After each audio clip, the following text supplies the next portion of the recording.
Welcome back to the Own Your Success interview series, where we deep dive with inspiring people who have made it and really explore what it took to get them there.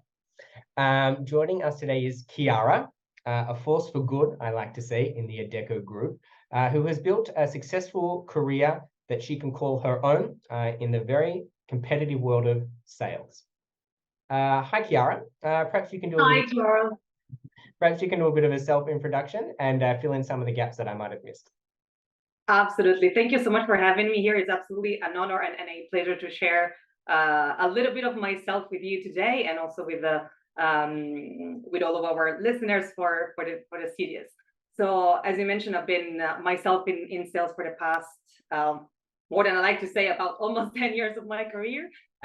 Based out of Hong Kong right now. I've been in the human capital sector for about 8 years right now. Since 2013, Asia is my home. And between Shanghai and Hong Kong, I've managed to really get myself acquainted with this world, which really has been very interesting to live in the past years. I've had the chance to support different organizations, and mainly within the, again, as I said, the human capital sector, in establishing and developing their people strategy, China and Hong Kong mainly, and of course throughout other countries as well within Asia Pacific. I'm currently with LHH, and I'm focused on supporting the accounts here in Hong Kong and Asia. Amazing.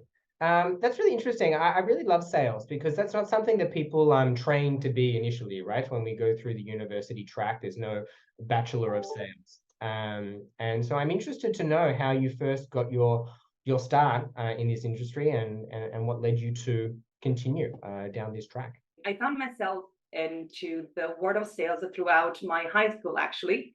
I was actually within a one-year organization, a one-year company back in my hometown in Italy, that I was supporting throughout my high school and my university to help pay my studies, right? So many individuals, I speak different languages, so supporting this organization throughout, different fairs and events was actually very interesting. And the industry then has been quite different, of course. Then I did move to a different country, and I decided to, again, move to China in early 2013. And the opportunity was given to me by a organization that was expanding their business in mainland China at that time. And that happened to be within the human capital business.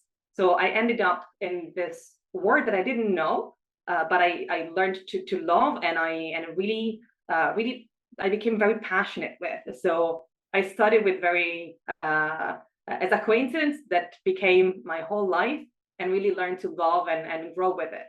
So in fact, so you really your career commenced in China. How did that come about? And, how was that transition for you in the early stages of your career? That was I would say, a very interesting process. I did have the chance to study Chinese language and Chinese economy back in university. So an organization was interested into opening their branch in Shanghai at that time. And after my exchange program in that time, I had the chance to support them for about 2 years and learn more.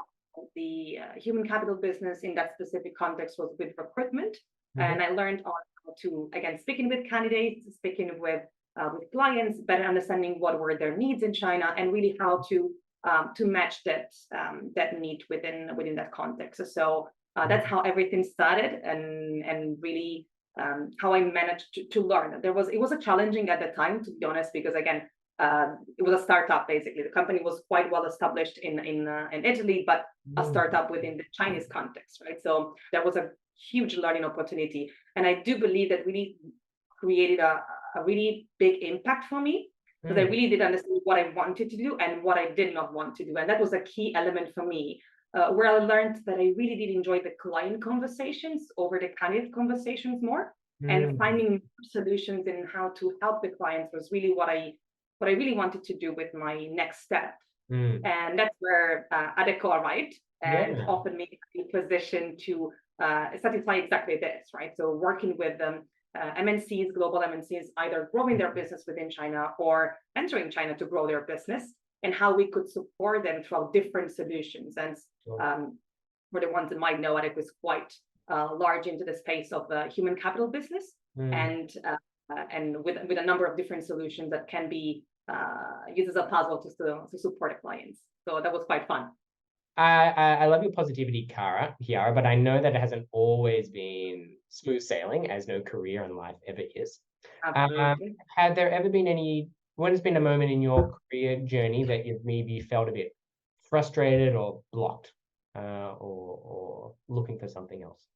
Starting from a ethical business where recruitment, contracting, and outsourcing were my bread and butter on a daily basis, moving to almost consulting, because what we are doing here at LHH is much more consulting related, and content-wise, product-wise, was a very different business, and so I had to relearn almost a good percentage of what I did know. So my background did help me, but there were new things, completely new to me, that I had to learn. And that, of course, I felt very vulnerable at that moment. So that was, I think, one of the most challenging times that we experienced, and again, throughout different roles. So what did you do to move past that lack of confidence? What are the things that got you to where you are now? Having patience with ourselves. I'm not a very patient person to begin with. I'm not patient with myself. So I've always wanted to do more, and I expect quite a lot of myself. Giving myself patience and time to learn new things, and also being supported by a leadership that allows time for you to get acquainted with the content, acquainted with the product, asking for feedback. We always say that feedback is a gift, so definitely ask for that gift and give that gift all the time. I learned through my colleagues, learned through my mistakes. Of course, I asked questions I shouldn't ask, or didn't ask questions I should have, and that we learn that next time you will not do it, or you will do it, and that's just how we learn. Yeah, definitely.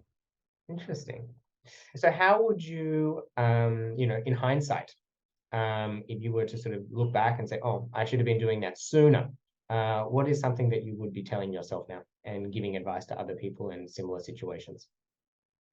A very good question. I think we might need a full hour for that, but I do believe there are a number of things that can be done. What I would have done earlier and better would be to focus on the big picture earlier.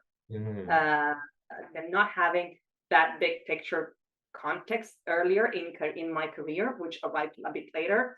I thought it's part of the growing process, right? So we can't start with that. So it comes with experience, comes with time. But I believe that having had that hint, hey, think about that, not only about this, might have given me a different type of answers. That it would have been beneficial for my growth. And another thing that I want to add there is that don't be afraid to ask. Asking is, especially when we are in roles where we don't know, again, we are vulnerable. Vulnerable is not something we want to be, but we need to be right now. And again, growing, we understand that that's key. And asking questions when you don't know the answer to leaders, colleagues, or anyone really is the key to learn more and be more authentic. I sometimes feel that has been missing earlier in my career. So that's actually a piece of big advice I would give myself looking back. Fantastic. Well, I know there's one last question I want to ask you, because I know it's a shared passion of both of ours. Coaching. How has coaching played a role in your career development, and what are sort of the things that you have gotten out of coaching in your career? For me, coaching, I had the pleasure to have a coach last year that supported me for about 3 months and really did help me to see things differently from a different perspective. And I was extremely surprised on how that impact, because how big that impact was. And again, we talk about coaching in my career. I do talk about coaching almost on a daily basis. That's what we do. That's what we help clients understand and improve in implementing their companies. But we live that in first person really has changed how I feel, has really had a big impact on my self-confidence, for sure. That's definitely the case. Seeing things on a different perspective, not being afraid of advocate for myself a little bit more. And that's really a key piece of change, I would say. And again, really being more secure with who I am and what the value that you have, and what also on the, I call them dark sides that somebody have, and just being aware of that those are not bad things. And sometimes we do have a bias where we classify those as a bad thing and we put a big red cross on it, but that's not the case. We should really embrace it in a different ways and be aware of that and say, look, absolutely. Thank you, Chiara. Well, we're sort of getting to the end point. So usually at this stage in the discussion, I like to just sort of recap some of the big takeaways that I've sort of had throughout this discussion. Of course, we started with your role and entry into sales, and the fact that it really came out of following a passion, following an interest that you had in human capital and the benefit that that can have on organizations and on people, and sort of following that as an instinct. So always as a good idea is start with something that you're passionate and interested about, and then the opportunities will flow on from there. Of course, being brave to sort of step forward and really move into the market of China and Greater China, right? Really was sort of an important part for you to step forward and sort of stretch yourself and really bedrock the sort of foundation of what you wanted to do. And in doing so, you learned what you didn't want to do, which was this recruitment piece, right? And really sort of set you on a path, right, to seek out something that was really going to bring you satisfaction and value, which has really paid dividends, right, in terms of finding rewarding and interesting roles at 𝐲𝐸𝐾𝐬, and then further now with LHH. I think, I think this idea of keeping the big picture in mind is something really important, especially for early career builders. When we first get into the workforce, we're just so focused on not making a mistake, and we just want to just prove that we can be a business person. When in reality of the day, we're going to be there for 40 plus years in as an active contributor to the work, and then some as we sort of go into the later stages of our career as well, right? In essence, we might be working until the day we die, and that's not necessarily a bad thing, as long as you're doing something you love. So there is a big picture in mind, and you need to sort of keep that in mind when you're making decisions, and not focusing too much on the short term. If you focus too much on the short term, you might be missing something more important that's going to really help you later on down the track. In terms of the learning piece, being vulnerable in the workplace has helped you, one, learn. So admitting that you don't know something has enabled someone to teach you, and I think that's really important. And on the other side, authenticity. No one likes to be seen as vulnerable, but in fact, by showing our vulnerable side, we connect with people, and we create a doorway for them to enter our lives and enrich our lives, and vice versa. So I think this vulnerability in the workplace is something that you're embracing, and I'm seeing a lot more people talk about it online and in other spaces. So I think that's something really, really valuable. Especially early in career, don't be afraid of making mistakes. Mistakes happen, so you can be the most valuable person, the most expert. You are human, and mistakes do happen, and these are the ones that really put you on a proper path. And you always learn from a mistake. It's never a wrong answer. When they say either you win or you learn, there's nothing more true than that, in my opinion. You learn a lot, and especially early in career, that's where exactly fail fast and fail a lot. That's actually very important early in career, where you really have the chance to put your pieces back together very fast, and you learn a lot of that. So we're just human, and everybody's learning. So let's keep that in mind. And with that, I think that's something that growing in, regardless of the industry, we just need to be patient with ourselves and give us time to learn and grow and be successful. Beautiful, Chiara.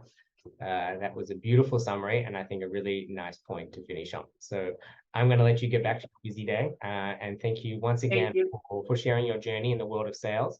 And I hope that people watching and listening along can sort of take away some points to sort of put into their career development plan as well. So thank you so much for having me, Charles. Have a wonderful day. Thank you. Bye-bye.